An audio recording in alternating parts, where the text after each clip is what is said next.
할렐루야. 이 시간 우리 함께 하신 우리 모든 성도 여러분들에게 하나님 안식케 하신 은혜가 함께 하시기를 주의 이름으로 축원드립니다. 안식에 대해서 지난 16장 할 때 우리가 잠시 좀 살펴보았었습니다마는 이 안식이 얼마나 중요한가, 우리 구원과 관련되어서 정말 우리가 누려야 할 하나님의 복이다, 저는 그렇게 말씀드리고 싶습니다. 십계명 안에 하나님과의 관계에 대해 말씀하는 계명이 4가지, 1계명부터 4계명까지, 그중에 안식일 계명이 바로 마지막 4계명인데, 마지막 4번째라고 해서 우선순위, 그래서 중요도가 마지막이냐, 그게 아니고 앞서 3개의 계명, 그 3개의 계명이 지향하는 곳, 그 마지막 방점을 찍은 것이 바로 이 안식일 계명입니다. 안식일 규례입니다. 그럼 앞서 3개의 계명이 뭐였는가? 첫 번째 1계명은 우리를 구원하신 하나님께서 우리 인생까지 책임져 주시겠다라는 거죠. 우리 인생까지 책임져 주시겠다. 1계명. 2계명은 뭡니까? 그러니까 다른 거 의지하지 말고 오직 하나님만 의지해라. 2계명이죠. 3계명이 뭡니까? 그러면 이제 너는 하나님 영광의 길을 위해 하나님의 영광의 길을 가라. 하나님의 영광을 나타내는 삶을 살라. 라는 것이 이제 3계명이죠. 그러고 나서 그래서 결국 우리가 도달하는 곳이 어디입니까? 이와 같은 삶. 하나님께서 책임져 주시면서, 그래서 우리가 모든 것을 다 하나님 의지하고, 우리의 주어진 일은 하나님 의지하고, 그리고 우리는 하나님 영광, 하나님의 그 영광을 위한 삶을 살아갔을 때 그 마지막 방점, 정점 어디입니까? 그게 바로 안식의 삶이라는 거예요.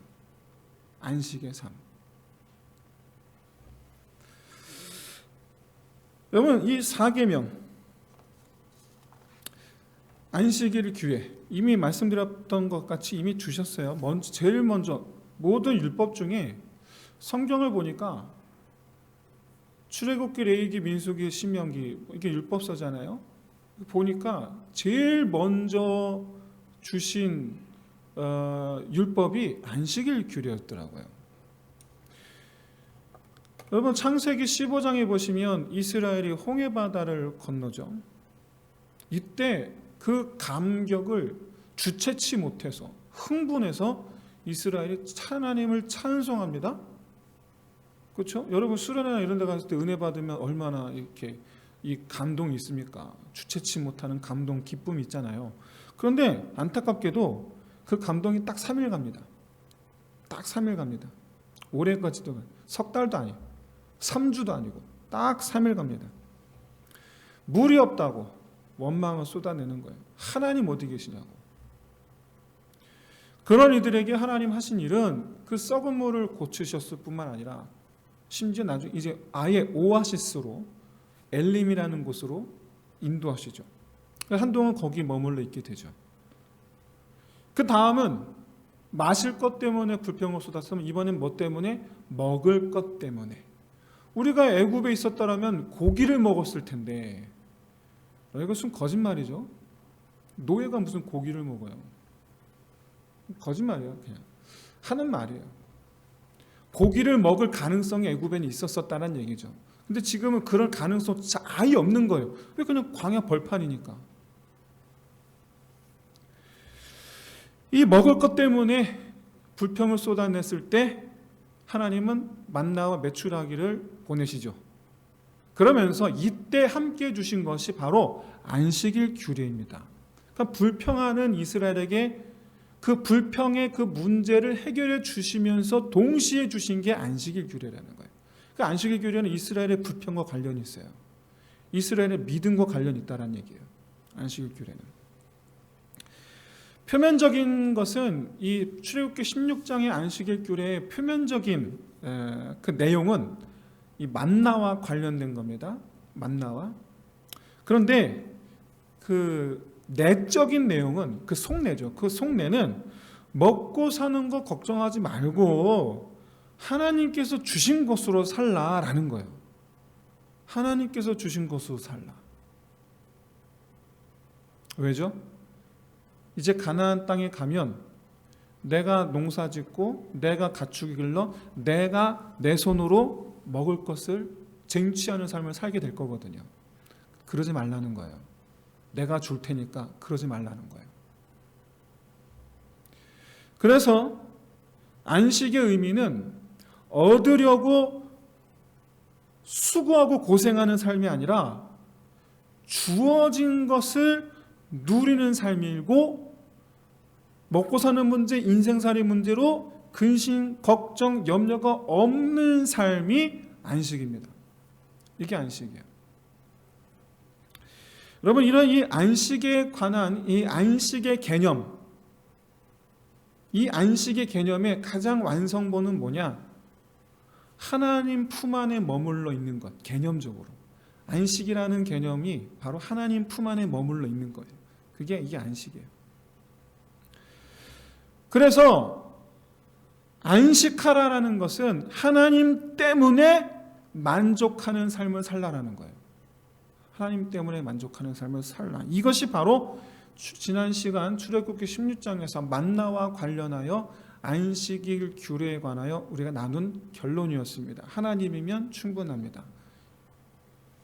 그런데 오늘 본문은 이 안식일 개념을 좀 더 확장한 개념입니다. 좀 더 확장한 거예요.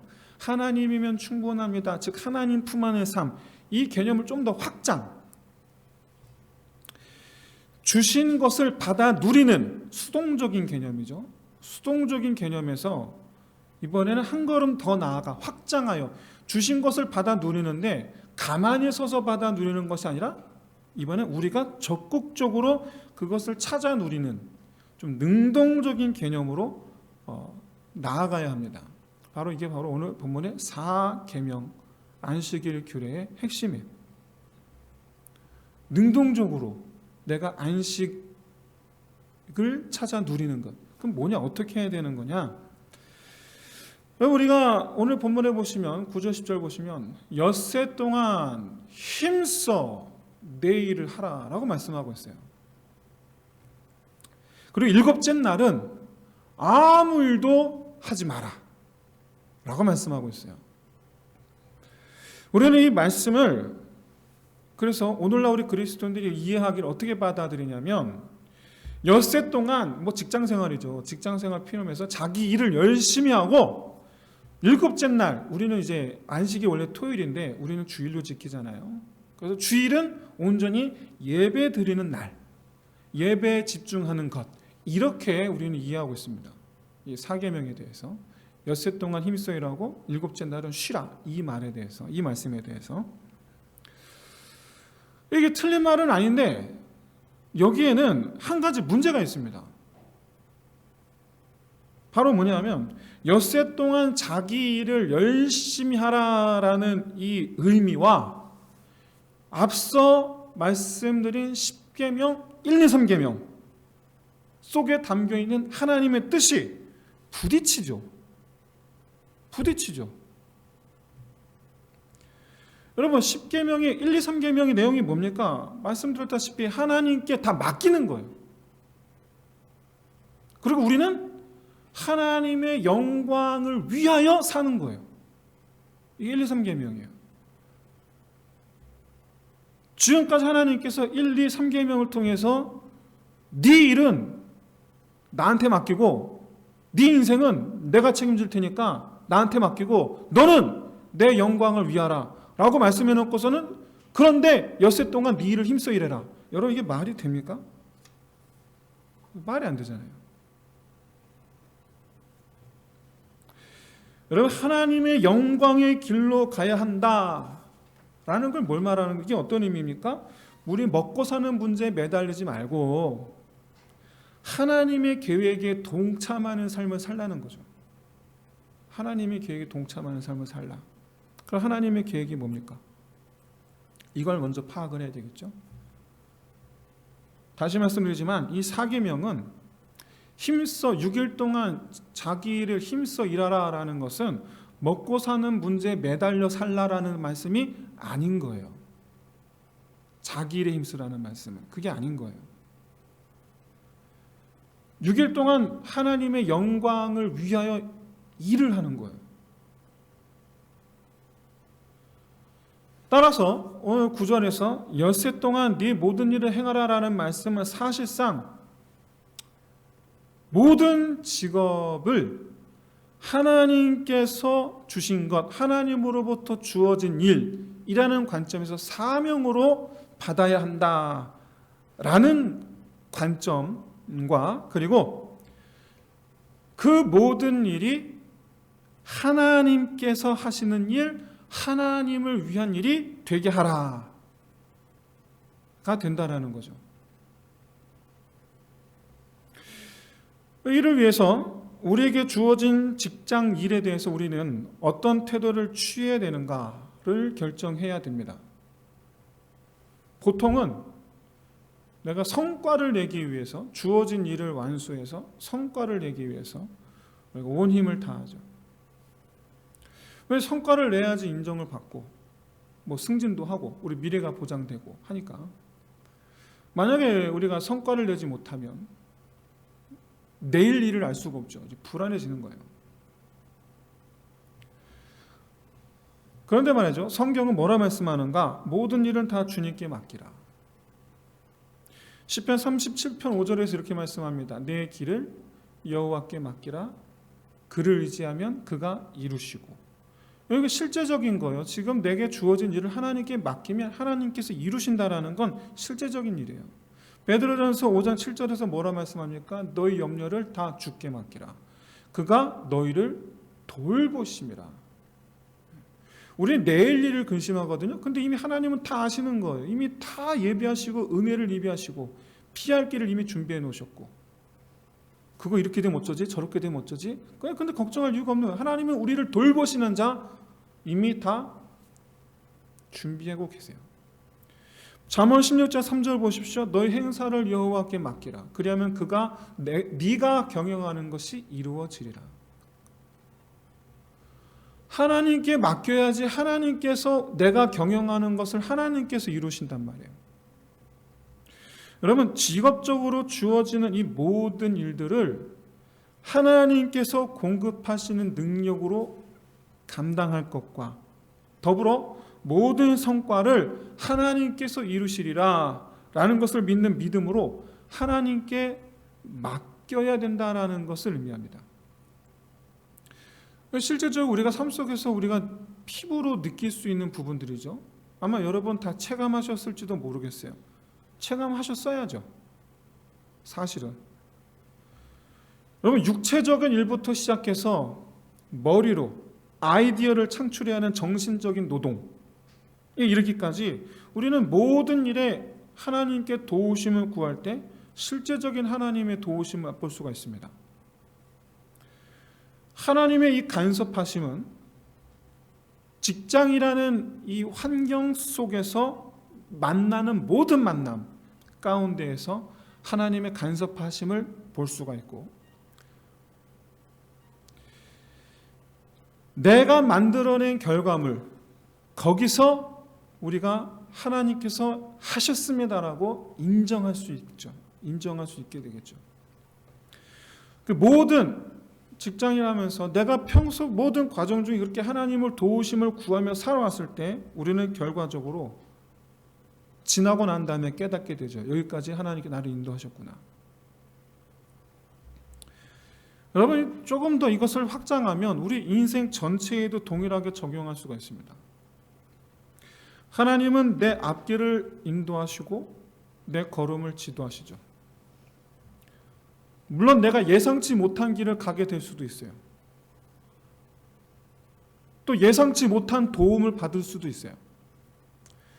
중요한 것은 그 모든 과정에서 하나님은 결코 잘못된 길로 우리를 인도하지 않으신다라는 사실이에요.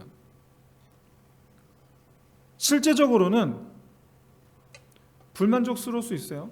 하나님의 인도하심이. 여러분, 우리가 풍요함을 쫓아서 하나님께 묻지 않고 내가 결정했다가 낭패 보는 경우가 얼마나 많은지 모릅니다. 예를 들어 직장 이직할 때 여기가 더 많이 준대. 갔다가 거기서 엄청나게 고생하는 경우 참 많이 봅니다. 반대로 정말 내가 만족스럽지 못한 곳에 가게 됐는데, 그래서 왜 나를 일로 인도하셨지? 불평하다가 어느 날 문득 깨닫게 되죠. 아, 이래서 나를 일로 인도하셨구나. 그러는 경우도 얼마나 많은지 모릅니다. 여러분, 하나님은 비록 나를 가난하게도 하시고 나를 부유하게 하기도 하시고, 때로는 나를 힘든 일을 가게 하기도 하시고, 때로는 나를 아주 쉬운 길을 가게 하기도 하십니다. 하지만 중요한 것은 어떤 상황 속에 어떤 길을 가든 하나님은 결코 나를 실망시키지 않으시며 결코 나를 잘못된 길로 인도하지 않으신다는 것입니다. 여러분, 이런 이 하나님의 은혜를 누리는 길은 하나님께 맡기는 것부터요. 맡기는 것부터. 조금 더 정확하게는 하나님과 함께 일하는 거예요. 함께. 여러분, 하나님께서 우리와 함께 하신다라는 것은 무슨 일이든 함께 하신다라는 것이고, 나는 쏙 빠지고 하나님만 일하신다라는 의미가 아닙니다. 함께 하는 거예요. 함께. 여러분, 이 먹고 사는 문제를 위한 회사 생활, 사회 생활, 이것을 하나님께 의탁하고 하나님의 도우심을 받는 것은 여러분 오직 우리 그리스도인들만의 특권입니다. 그래서 6일 동안 힘써야 할 것 중에 하나가 바로 뭐냐? 하나님을 의지하기 위해 힘쓰는 거예요. 그게 내가 할 일이에요. 그게 내가 해야 될 일이에요.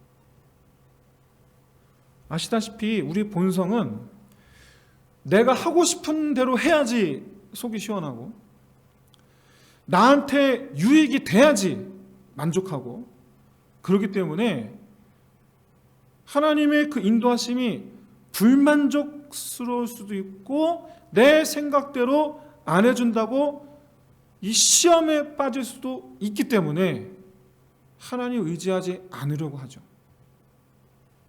내 생각대로 해야 되니까. 뭘 일을 하든 나한테 유익이 돼야지 되니까. 그러니까 우리 하나님 의지하지 않으려고 합니다. 그게 본성이에요. 그게 본성. 그저 아버지 하시는 대로 따라가고 하나님께서 주도적으로 이끌어 가시고 나는 도우미 정도의 위치를 지키는 것, 이거 여러분 정말 이거 인내심이 너무 필요한 일입니다. 자제력이 필요하고 인내심이 필요해요. 내가 앞서 안 가려고 얼마나 이게 필요한 일인가요. 하지만 하나님께 맡기는 것이 여러분 습관이 되어갈 때, 그래서 그게 점점 익숙해지면, 하나님께 맡기는 게 점점 익숙해지면 여러분 정말 하나님께 맡기는 것만큼이나 쉬운 일이 없고, 하나님께 맡기는 것만큼이나 불안감, 걱정에 시달릴 일이 없게 될 줄로 믿습니다. 그런데 우리가 직장이나 사회에서 맡은 그 일이 그러면 그게 하나님의 일이냐? 아니죠. 아니에요. 엄밀히 말해서 하나님의 일은 생명사업입니다. 생명사업. 선교, 전도처럼 다른 사람들로 하여금 하나님을 믿어 구원 얻게 하는 일, 그리고 다른 사람들에게 하나님의 은혜를 끼치는 일, 그러니까 다른 사람들이 나 때문에, 내가 너 때문에 하나님의 은혜를 보았다 라고 그런 고백을 듣는 일, 이게 다 여러분 예수님께서 하신 말씀이죠. 이게 율법의 정신이에요. 이웃사랑. 이거야말로 여러분 하나님께서 영광 받으시는 일이에요. 우리 때문에 세상 사람들이 하나님을 칭찬하고 칭송하는 일은 여러분 이것밖에 없어요. 어떤 신학자는 교회와 성도가 사회에 공헌하는 일을 해야 한다라고 주장하는 분들도 계세요. 어떤 교단이 그렇게 주장을 주로 합니다. 하지만 여러분, 사회에 공헌하는 일은 하나님을 믿어서가 아니라 그 사회의 구성원이면 누구나 해야 되는 일이에요. 믿음으로 하는 일이 아니고 내가 이 사회의 구성원이면 내가 당연히 해야 돼요. 좁혀서 가족. 생각해 보세요. 가족인데 아내이자 엄마만 청소해. 그럼 어떻게 될까요? 예. 원망하게 되고 불평하게 되고 다투게 돼요. 내가 이 가족의 구성원이면 다 같이 해야 되는 거예요.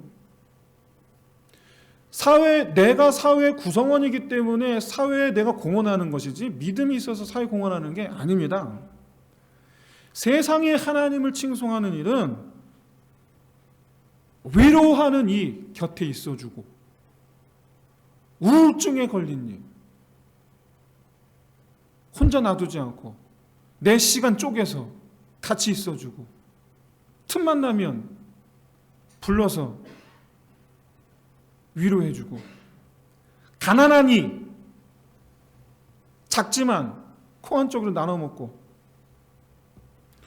육체의 고통 중에 있느니 가서 위로하고 함께 기도하며 함께 고쳐주시는 하나님의 역사를 보는 것. 더 나아가 가난한 이에게 소외된 이에게 복음을 전하고 억눌린 자를 풀어주는 일. 여러분 이게 이런 일들에 여호와의 영이 임하사 함께 하시는 일인 줄로 믿습니다. 이게 하나님 영광 받으시는 일이에요.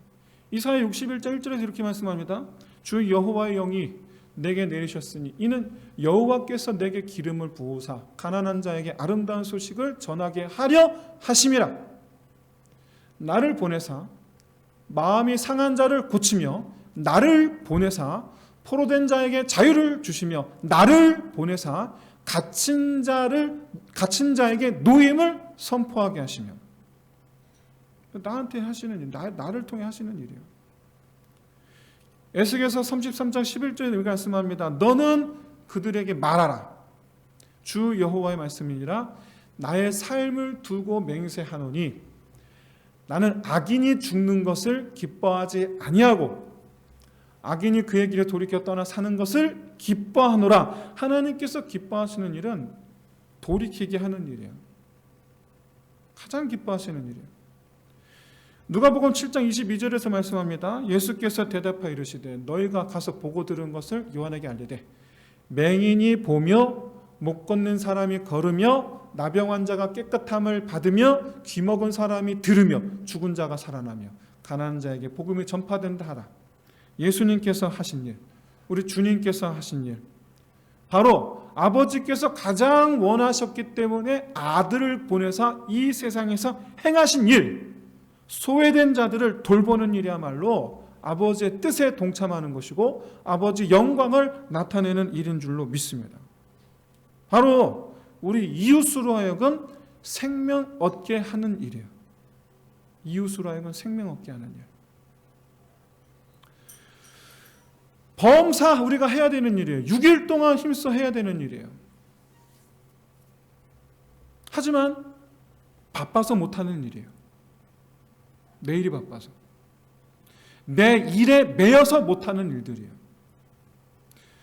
하지만 우리가 안식의 삶을 살기를 원하시는 하나님은 우리가 매여 있는 그 일에 하나님이 함께하사 도와주시고 그래서 내게 여유를 회복하게 해주시고 넉넉하게 하나님의 일을 돌아보게 하시고 그래서 내가 다른 사람의 생명을 살리는 일에 하나님과 동참하기를 원하신다. 여러분 잊지 마세요. 일주일 동안 내가 직업적인 일은 하나님께서 도와주신다면 하나님의 일은 내가 돕는 거예요. 서로 돕는 거예요. 하나님과 함께 하심은 그렇게 하나님과 우리의 파트너십이에요. 바라기는 6일 동안의 이 인생살이 나일은 하나님과 함께하고 하나님의 도우심으로 능치 못함이 없게 되시기를 주의 이름으로 축원드립니다. 아울러 하나님의 영광을 나타내는 일에 내가 가지 못할 곳이 없고 행치 못함이 없는 저와 여러분이 되시기를 주의 이름으로 축원드립니다. 그러면 하나님 영광을 위해서 가지 못할 것이 없으셔야 돼요. 하나님 영광을 위해서 행치 못함이 없으셔야 돼요.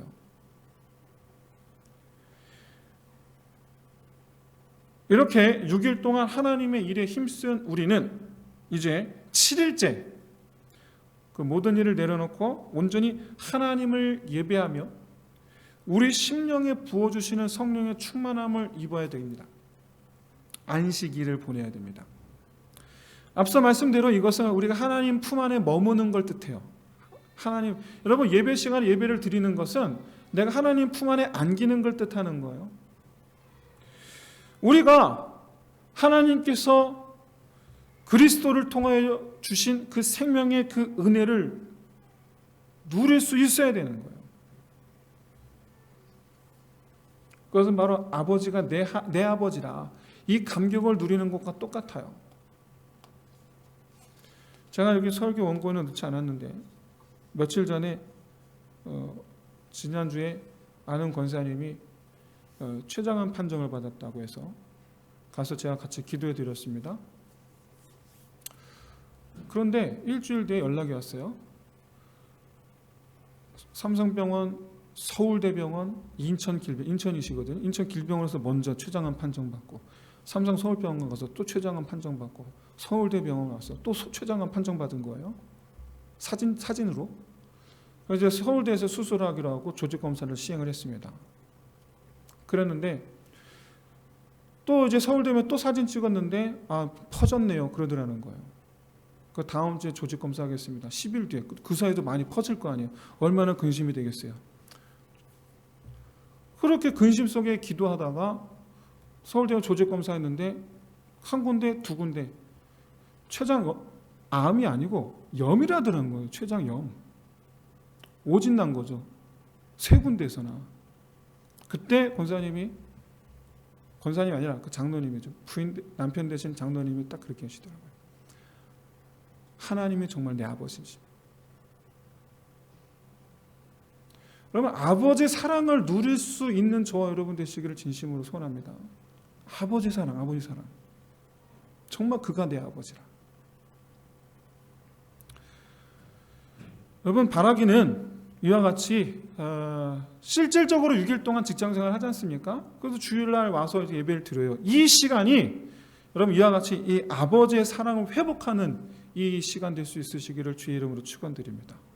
이제 끝으로 우리 안식일을 거룩하게 지키라라는 말씀을 좀 살펴보려고 하는데 거룩하다라는 표현에 대해서 많은 분들이 깨끗함이라는 개념으로 이해를 하고 계세요. 근데 아니죠. 깨끗함이라는 개념이 아니고 거룩함이란 하나님께 속하다라는 개념이에요. belong to God입니다. 하나님의 거예요. 하나님의 소유. 하나님의 소유라는 개념이에요. 그리고 거룩한 삶을 살다는 건 무슨 뜻이냐면 하나님께 드려진 삶을 사는 게 거룩한 삶이에요. 결과적으로 그게 깨끗한 삶이죠. 그게 깨끗하게 보이는 삶인 거죠. 하지만 깨끗한 삶 자체가 거룩함은 아니에요. 여러분 하나님 안 믿지만 정말 그야말로 세상 천지 선하게 사는 분들 많아요. 그럼 그분들이 거룩합니까? 아니잖아요. 안식일은 하나님께 드려지는 날입니다. 그렇기 때문에 신약시대는 일주일 내내 내 평생이 그리스도를 영접한 이후로 평생에 이제로부터 영원까지가 우리는 안식일이에요. 사실은 우리는 그래요. 여러분 죄를 뒤집어 쓰고는 하나님께 드려질 수가 없습니다. 죄를 벗어야만이 하나님께 드려질 수가 있습니다. 그렇기 때문에 우리가 거룩함을 깨끗함으로 이해하게 되는 것이고 하지만 본질적으로 깨끗함이 아니고 하나님의 것이 된 거죠. 하나님께 드려짐으로 예수로 십자가 보혈의 은혜로 말미암아 우리를 씻기사 하나님께 드려진 산 제물로 우리가 드려졌죠. 그래서 우리는 하나님의 것이 된 거예요. 그래서 우리는 이제부터 영원까지 우리는 안식의 삶이어야 돼, 사실은. 그래서 우리는 늘 항상 하나님 품 안의 삶이 되는 거예요. 이를 위해서 여러분 날마다 사도 바울의 말씀처럼 날마다 십자가 은혜를 붙잡는 저 여러분 되시기를 진심으로 소원합니다. 주님 오심은 우리에게 안식을 주시기 위해서예요. 우리를 하나님께 드리기 위해서요. 우리가 하나님 품 안에 있게 하시기 위해서요. 이걸 위해서 주님은 오신 거예요. 히브리서 기자는 히브리서 4장 11절에서 말씀합니다. 안식에 들어가기를 힘쓰라. 그러면서 4장 13절에서 이를 위해 믿는 도리를 굳게 잡을지어라. 십자가 은혜죠. 십자가 은혜를 굳게 잡으라. 안식에 들어가기 위해 힘쓰는 것이 십자가 은혜를 붙잡는 데 힘쓰는 것이 곧 안식에 들어가기 위해 힘쓰는 것이다. 바라기는 하나님 품 안에 들어가기 위해 예수 그리스도의 십자가 은혜를 구하는 저와 여러분 되시기를 진심으로 소원합니다. 이것이야말로 우리가 안식일, 우리는 주일이죠. 토요일이 아니고 주일을 힘써 지켜야 되는 이유죠. 내가 살기 위해서요. 주일을 지키는 이유는 여러분 1차적으로 내가 살기 위해서 주일을 지키는 거예요. 하나님 주신 생명의 은혜를 붙잡으려고 주일을 지키는 거예요. 내가 생명의 삶을 살려고 그리스도께서 우리 죄를 씻으시사 영원한 생명을 주셔서 그 생명으로 하나님 품 안에 살게 하시는 것, 그게 안식에 들어가기 힘쓰라. 살기 위해 주일을 지키는 거예요. 살기 위해.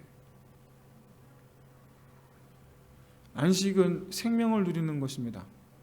그래서 데살로니가 후서 1장 17절에서 이렇게 말씀하고 있죠. 환난을 받는 너희에게는 우리와 함께 안식으로 갚으시는 것이 하나님의 공이다. 무슨 말이냐면 환난으로 우리가 죽음의 고통을 맛보고 있는데 맛보고 있는 성도에게 하나님께서 갚아주실 것이 안식이라는 거예요. 죽을 것 같이 힘든데 그런 우리에게 하나님께서 주고자 하시는 것은 안식을 주심. 이게 하나님의 공이다. 즉 안식은 쉽게 말하면 구원이고 죽음에서 우리를 건져내서 생명 얻게 하시는 것, 이게 안식이에요. 히브리서 3장 18절에서 말씀합니다. 순종하지 아니하는 자는 안식에 들어오지 못하리라. 히브리서 4장 11절에서 말씀하죠. 불순종하는 자들을 따라가지 말고 저 순종하지 아니한 자들을 따라가지 말고 너는 안식에 들어가기를 힘쓰라.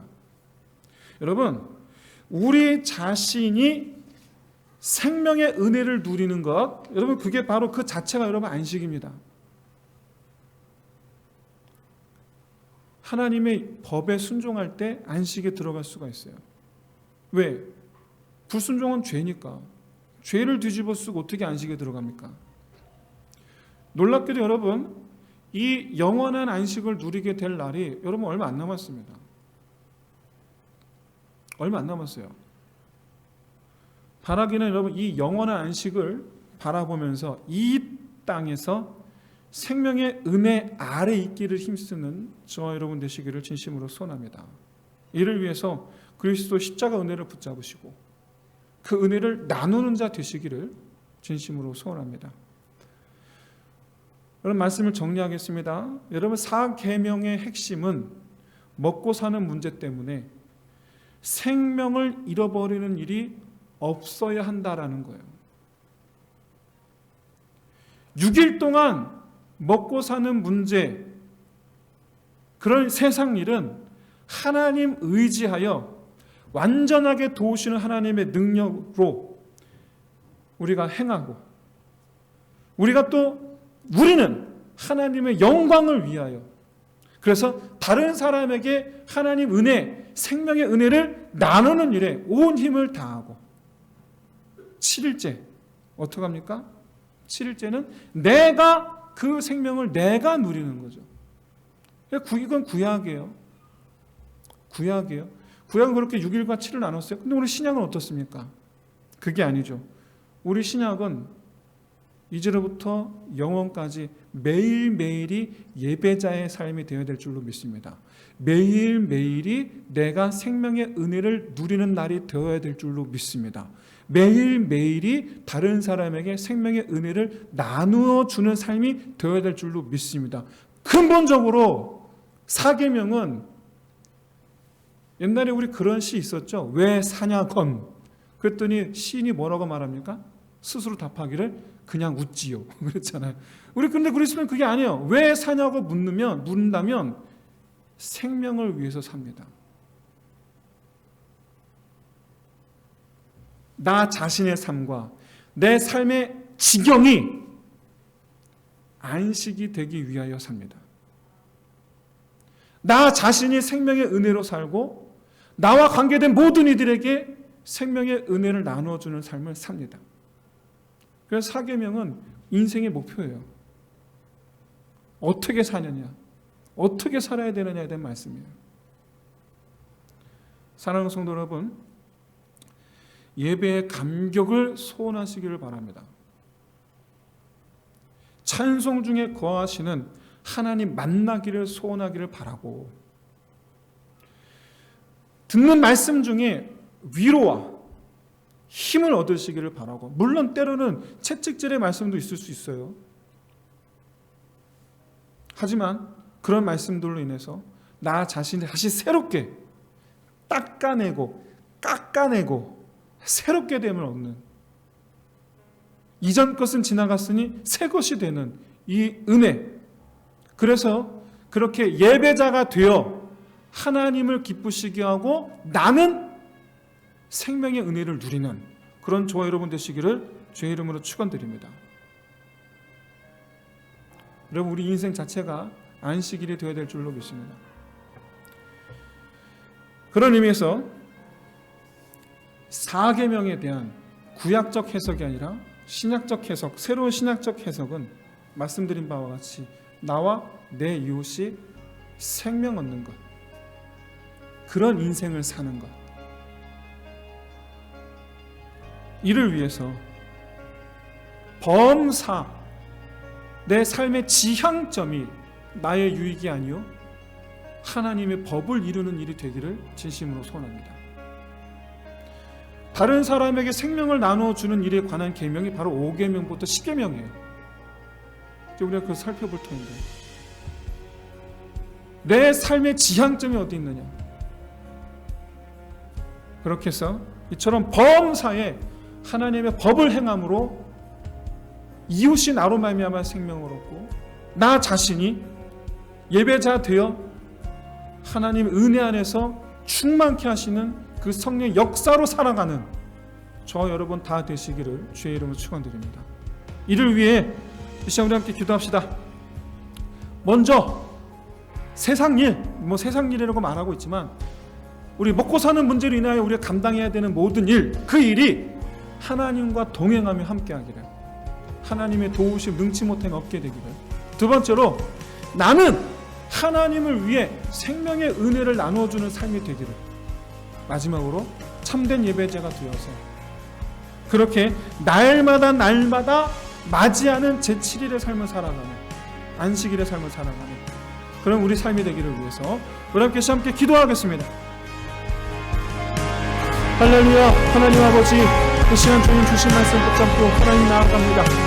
하나님이여, 정말 우리의 생각에, 우리 마음에 하나님 주의 율법의 말씀을 새긴 바 되어서 아버지 율법의 말씀으로 살아가는 제가 되기를 소원합니다. 하나님, 우리를 깨끗게 하시기 위하여